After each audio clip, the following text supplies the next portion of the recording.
ভারতের সঙ্গে ক্রমবর্ধমান রাজনৈতিক উত্তেজনা ও স্পষ্ট নিরাপত্তা ঝুঁকির কথা জানিয়ে আসন্ন টি-20 বিশ্বকাপ খেলতে ভারতে যেতে সরাসরি অস্বীকৃতি জানায় বাংলাদেশ।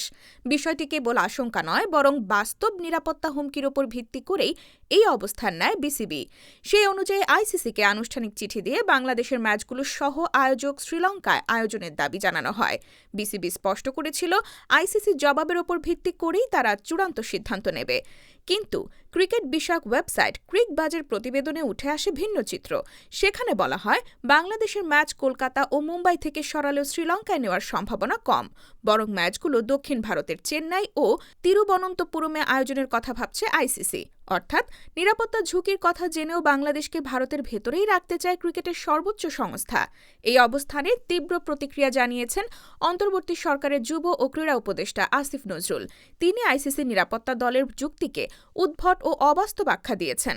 আসিফ নজরুল জানিয়েছেন, মুস্তাফিজুর রহমান দলে থাকলে, বাংলাদেশের জার্সি পরা দর্শক থাকলে বা জাতীয় নির্বাচন এগিয়ে এলে নিরাপত্তা ঝুঁকি বাড়বে।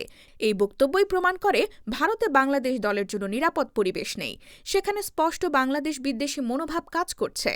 আসিফ নজরুল পরিষ্কার ভাষায় জানিয়ে দেন, আইসিসি যদি সত্যি একটি বৈশ্বিক ও নিরপেক্ষ সংস্থা হয়, তাহলে বাংলাদেশকে শ্রীলঙ্কায় খেলার সুযোগ দিতেই হবে।